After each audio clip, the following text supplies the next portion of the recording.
Es.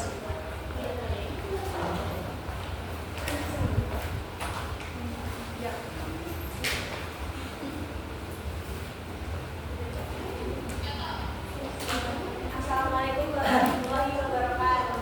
Waalaikumsalam warahmatullahi wabarakatuh. Di sini kami kelompok 5 akan menjelaskan tentang kata norma di dalam puisi di bawah selimut kedamaian palsu. Sebelumnya saya akan membacakan puisi tersebut. Di bawah selimut kedamaian palsu. Apa guna punya ilmu kalau hanya untuk menghiburi? Apa gunanya banyak baca buku kalau mulut kau bungkam melulu? Di mana-mana moncong senjata, berdiri gagah kong kali kong dengan kaum sukong. Di desa-desa rakyat di pasar menjual tanah, tapi dengan harga murah.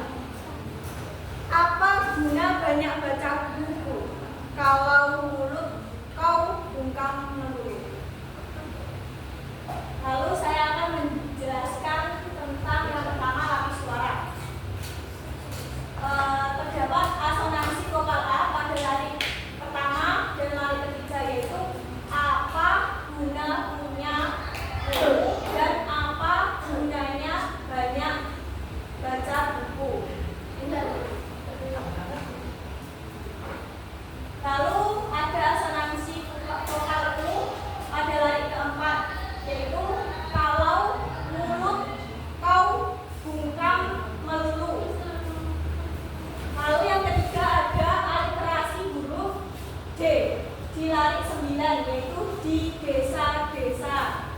Dan yang terakhir ada aliterasi huruf T di lari 12, yaitu tapi. Selanjutnya. Lalu yang kedua yaitu lapis arti. Ada lari 1 sampai 4. Ini penyair ingin mempertanyakan fungsi ilmu dan juga fungsi buku. Kan yang lari pertama itu mempertanyakan apa fungsi ilmu dan juga apa fungsi membaca buku. Tetapi juga kritik terhadap intelektual yang bungkam dan juga tidak berani melawan ketidakadilan. Lalu pada lari selanjutnya, di mana-mana menonton senjata berdiri gagah itu menggambarkan kekuasaan yang menggunakan kekerasan untuk menindas. Dan lari 78, penglalikong dengan daun cupang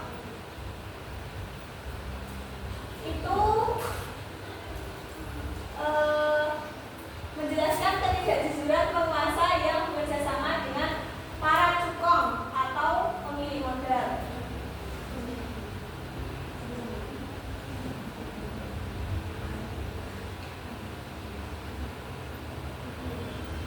Lalu 9 yaitu kong kali kong dengan kaum cukong itu menggambarkan tekanan atau paksaan yang dialami rakyat. Dan bentuk eksploitasi yaitu pengambilan tanah rakyat dengan cara tidak adil. Lalu lari 12 dan 13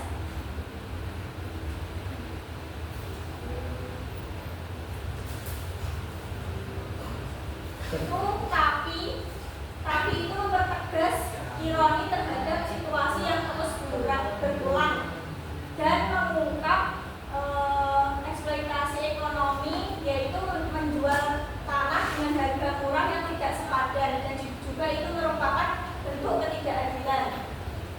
Lalu yang lari 14 dan 15 itu mengulang kritik tadi, yaitu mempertanyakan apa guna banyak buku apabila mulut kau bukan melulu. Itu mempertegas bahwa para intelektual yang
Kemudian lapis dunia. Lapis dunia ini pada puisi yang berjudul di bawah selimut kedamaian palsu, karya Simi Cikukul, mengkritik ketidakadilan sosial dan penindasan di balik kedok kedamaian. Wiji menyoroti diamnya orang berilmu terhadap pengangsuran paksa rakyat kecil, mencerminkan pelanggaran moral individu, keadilan sosial, dan tanggung jawab pemerintah. Puisi ini juga menyebutkan keberanian melawan penindasan demi keadilan.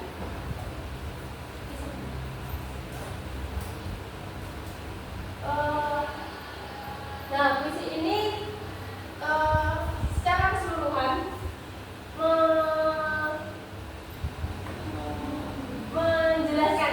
menjelaskan tentang konflik di berbagai strata norma dari individu hingga global sambil menyerukan keberanian untuk melawan ketidakadilan di balik kedamaian palsu.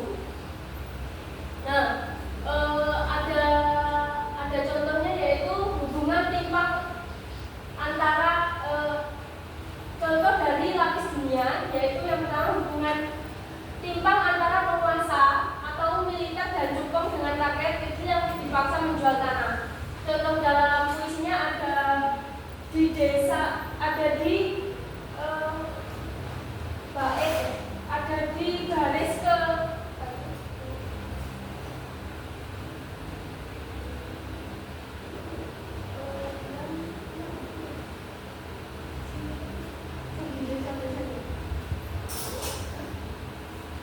pada baris ke-10 dari baris ke-10 sampai dengan 12. Nah, dalam puisinya itu menjelaskan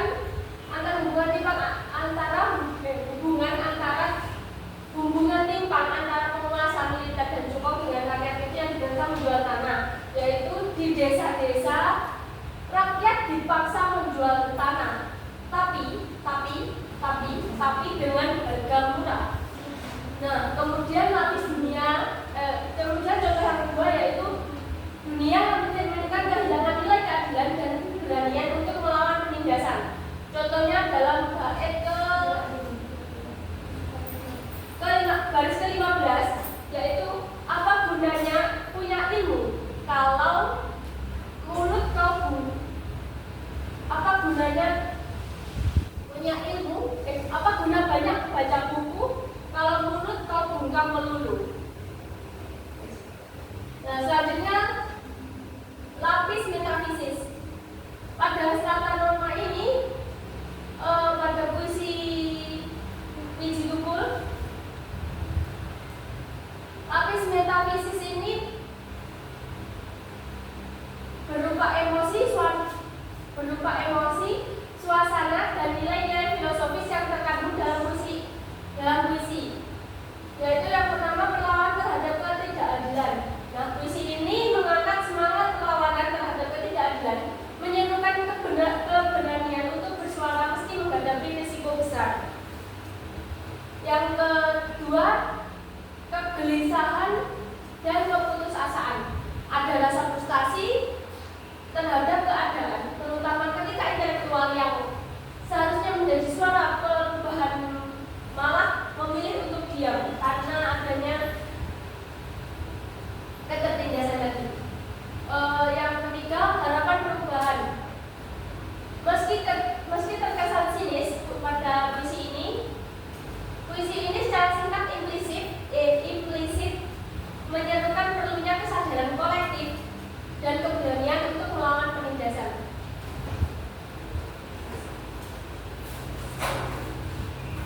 Mungkin itu presentasi dari kelompok 5, semoga bermanfaat.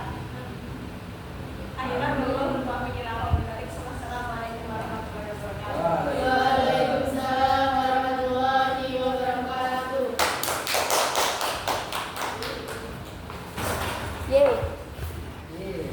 Pirang menit? Ki piye carane, Mas?